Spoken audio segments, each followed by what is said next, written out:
Every evening at 6:40 p.m., a city bus stopped at the same corner in a quiet neighborhood. And every evening, an empty seat waited near the window. Emma noticed it on her first day driving that route. She was new to the job, still nervous, still learning the streets. But the empty seat caught her attention because no one ever sat there, not even when the bus was full. People stood. People crowded the aisle, but that seat stayed empty. On her fifth day, an old man finally sat there. He moved slowly, carefully, like every step mattered. He wore a clean coat and held a small paper bag.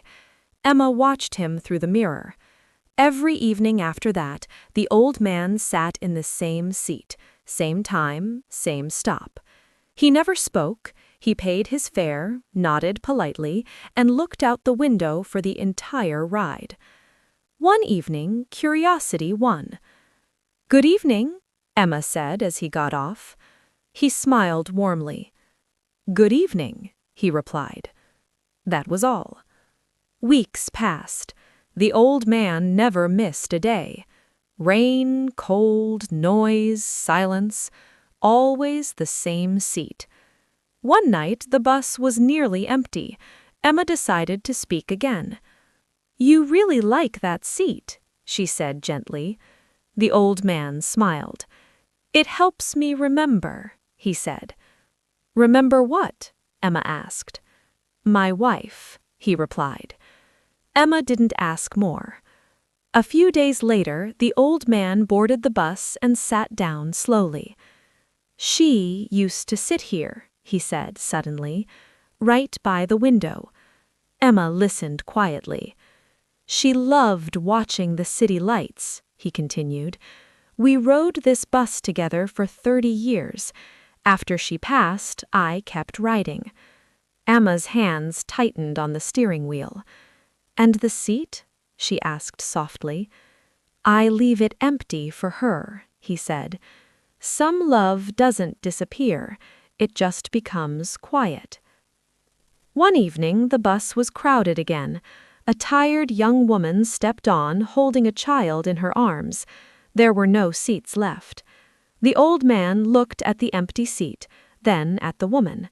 Slowly, he stood up. "Please," he said, offering the seat. The woman hesitated.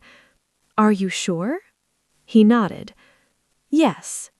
She sat down, whispering, "Thank you." The old man stood for the rest of the ride, holding the pole, looking peaceful. Emma saw tears in his eyes, but he was smiling. The next evening, the seat was empty again. The old man didn't come. The next day, still no sign of him. On the third day, a woman came to the bus stop. She approached Emma and handed her a small note. "My father used to ride your bus," she said. "He passed away last night." Emma felt her heart sink. The woman continued. "He wanted you to have this." Emma opened the note. It read, "Thank you for driving us safely all these years. Now she doesn't need the seat anymore." That evening, the bus stopped at 6:40 p.m. The seat was still there. But now, when people sat in it, Emma smiled, because she understood. Some seats are empty not because no one wants them, but because love once lived there. If you are listening to this story, remember, love doesn't always speak loudly. Sometimes it sits quietly beside us.